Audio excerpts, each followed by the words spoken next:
आज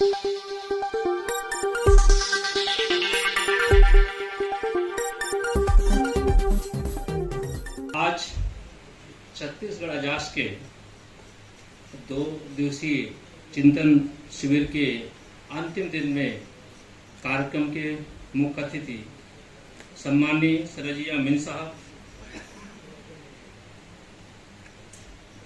वरिष्ठ IAS एवं अध्यक्ष राज्य वित्त विकास निगम,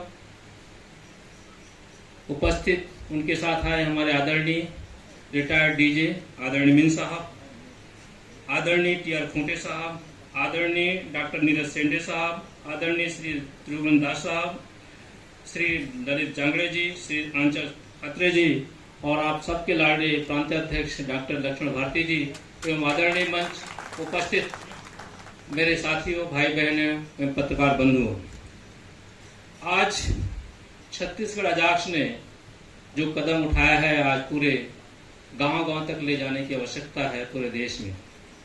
जिस तरह आरक्षित वर्गों को के बारे में दुष्प्रचार किया जाता है पूरा देश में, आप लोग सभी उससे वाकिफ हैं, लेकिन उसका निदान क्या होना चाहिए हम उस पर कतई नहीं जाते हैं।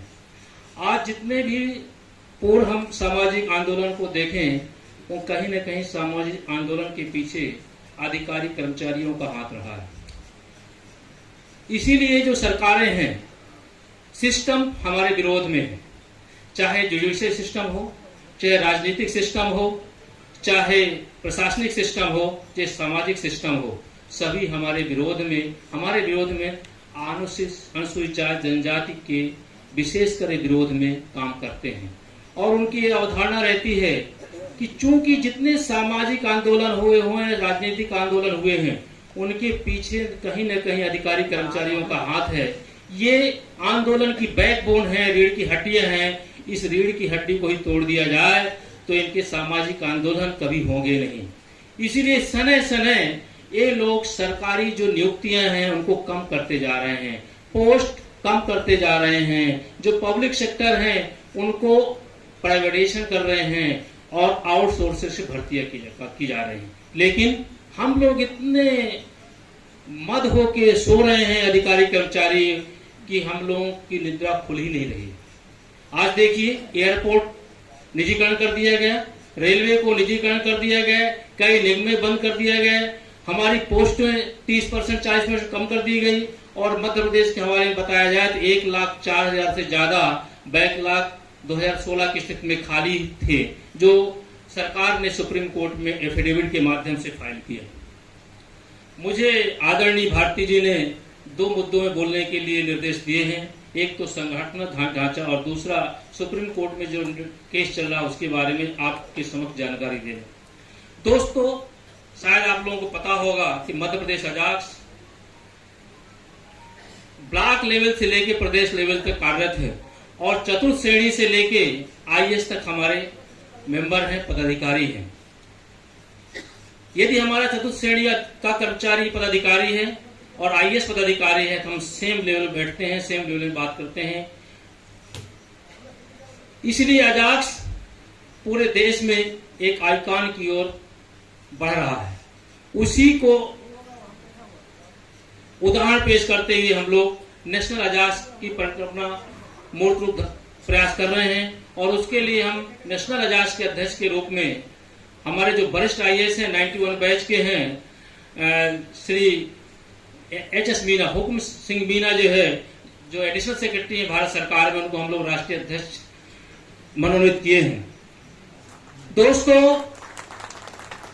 हम जब तक गांव लेवल से लेके और राजधानी लेवल तक हम एक नहीं होंगे, अनुसूचित जनजाति एक नहीं होंगे, तो हम अपने संवैधानिक अधिकारों को न स्वयं प्राप्त कर पाएंगे, न समाज के लोगों को देने में हम सफल हो पाएंगे। कैसे? आप देखिए, लोग कहते हैं कि आप आरक्षण कहाँ है? संविधान में आरक्षण शब्द नहीं है। We are representative. आप जो संविधान के अनुच्छेद 16 में देखिए, उसमें आरक्षण शब्द नहीं है, रिप्रेजेंटेटिव है। हम लोग समाज के रिप्रेजेंटेटिव हैं।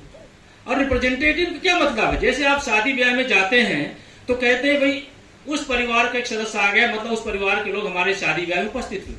आज हम जिस विभाग में काम कर रहे हैं, चाहे हम लोक निर्माण विभाग में मध्य प्रदेश में यदि मुख्य अभियंता हैं, और यदि आप किसी में मान लीजिए डिप्टी कलेक्टर हैं, तहसीलदार हैं, या सीओ हैं, या जो भी जो इस पोस्ट में है, डॉक्टर भारती जो जिस पोस्ट में है, आप उस पोस्ट में, उस विभाग में आप समाज के अनुसूचित जाति जनजाति के प्रतिनिधि के रूप में काम कर रहे हैं। आप अपनी प्रतिनिधि नहीं हैं, अपने परिवार के प्रतिनिधि नहीं हैं, आप समाज के प्रतिनिधि हैं। आप बता दीजिए, यदि आपको रिजर्वेशन मिल रहा है, आपको मौका मिल रहा है, तो आप समाज के जनसंख्या के आधार पर मौका मिल रहा है, न आपकी योग्यता के आधार पर। योग्यता के लिए सिर्फ अनरिजर्व कोटा है, रिजर्व कोटा समाज के प्रतिनिधित्व के रूप में है। लेकिन दोस्तों, हम लोग उसको अपना अधिकार समझ लेते हैं और अपनी पूरी शक्ति अपने परिवार के जीवन की उसमें लगा देते हैं, अपने बच्चों तक सीमित रहते हैं।